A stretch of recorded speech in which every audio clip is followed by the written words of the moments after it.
I've been using SureGrip hand controls almost since my injury in 1997.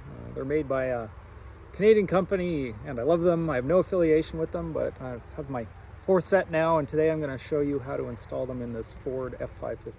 This truck's going to be relatively easy to install the SureGrip hand controls into. We're just going to have to pop the dash off and expose the subframe underneath. So to do that, you just have to loosen each of these 4 screws, and the panel will pop off and expose the frame. So here's the subframe exposed, and what we need is a flat surface to clamp a mounting block to. So all of this area under here is an option. So this flat spot here is pretty good, and this spot over here is pretty good. There's a little bit of plastic in our way, so if we were to use this, we'd have to cut the plastic. But what I think I'm going to try and do is use this spot right here because it's over top of the plastic and it's still relatively in line with the pedals. It's really nice to get the mounting block, in my experience, kind of somewhere in the middle between the brake pedal and the gas pedal. This system is very flexible, so we could either do here or here, and both would work fine. So here we are from the inside. In terms of finding a spot, like I mentioned, I think up here will be a bit easier. I'm actually going to reuse that hole that's there. It's one less hole to have to drill. It's not quite the right size. We're going to have to make it a little bit bigger. So I'll do that, and I'll bolt the piece in, and then we'll mark the next hole and drill it out. So this is what the main mounting bracket looks like. This is the primary piece that the whole system is anchored to and depends on for stability. So it's really important that you have a very solid fixture for this particular piece. The one end here, the top part, is the sort of fixed part that holds it all to the frame, and then this one does 2 parts. It both holds it to the frame but also pinches down on the main part of the shaft of the hand controls.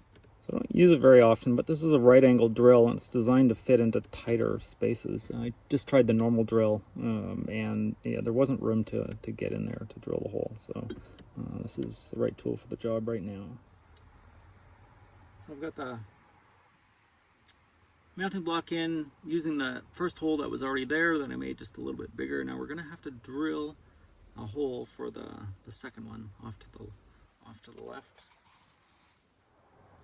It's definitely a tight fit in here. The drill just barely fits, but I'll be able to drill a pilot hole to mark the spot. Then I'll take it apart and drill out a bigger hole. All right, I've drilled just a tiny little divot where I'm going to make the hole. Just confirm that it's parallel and nice and centered, and the backing plate, it all fits behind. So I'm going to drill it out now and we'll bolt it together. All right, we've got the pilot hole in. Now I'll make the hole a bit bigger and it should all go together.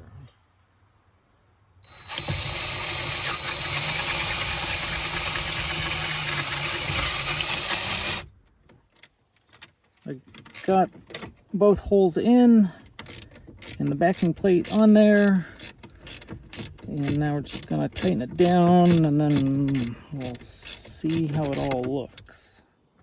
All right, the next part was sliding the main support shaft into place, and I think it's gonna work. I had to fight it in a little bit more than I was expecting to. I didn't get the holes quite as precise as I should have, so it was a little bit more struggle to get it in. Now this thing is way too long. We're gonna have to cut it down. And so that's what we'll figure out next. So these hand controls are just holding them approximately where they're going to be. So we can see that shaft that it came with is way too long, like way too long. So we're going to take about 6 inches off of this thing. So there's several different ways we can cut this. We could use an angle grinder with a cutting disc. But I've got this big bandsaw here, so we'll give that a shot. It'll chew through it pretty quickly. All right, I've got the main shaft cut down to a much better length. So we'll loosely assemble everything now and see how it comes together. First we want to do is just slide the hole hand control assembly onto the shaft neck, so that just slides on there. Next we'll connect the brake and then the throttle. Okay, I just assembled the brake pedal clamp. It's just 2 big bolts and a flat plate that go around the brake pedal shaft, and then there's a few holes you can choose from up here. I'm not sure which one the best one will be yet. I'll just put it in the middle for now, and then we'll do the throttle next. All right, I got the throttle clamp onto the, whatever it's called, the bar that holds the foot pedal. Just a couple of little Allen keys that twist in from the side. It's a bit finicky and annoying to reach down in there and get the thing on there, but once it's clamped on, it's solid. So the next part will be to connect it up to the hand controls here, and then we'll start fiddling with the fine adjustments. Okay, we're actually getting there. I've got the clamps tight on the brake. I just tightened these ones down hard so that thing's like rock solid now. One of the last things to do is adjust the throttle. So there's a couple parts to this. You can adjust the angle of this piece by loosening this nut and moving it, rotating it. And then there's also a little collar down here that tightens down with this little Allen key. And you have to set that collar right, because right now the hand controls can kind of, they have some play in them. So you've got to move that collar to hold where you want it. The hand controls are nice and level now, so I've got the collar set. If the collar's too low, the hand controls will kind of droop down here and then not actually press on the throttle. So it's important that you get the collar in the right spot. All right, after tearing things apart a couple times and putting it back together, I think I've got this just about right. I cut a groove in the bottom panel down there for the support. Let's see, I shortened this thing by about 1 centimeter or half an inch because the hand controls were sort of bumping into the bottom of the steering wheel a little bit. It was just too tight, so I dropped it down. So let's put it back together. So one last little detail I noticed is that the hand controls, just because they have a weight to them, push down on the pedals. And sometimes this is fine. The spring tension is enough in a vehicle that it just recoils. In my Volkswagen, for example, there wasn't enough weight on the throttle, so I actually had to hook up a little bungee cord to like pull it back a bit, so that when you let go of the hand controls, it actually takes the pressure off the throttle. Here was the opposite.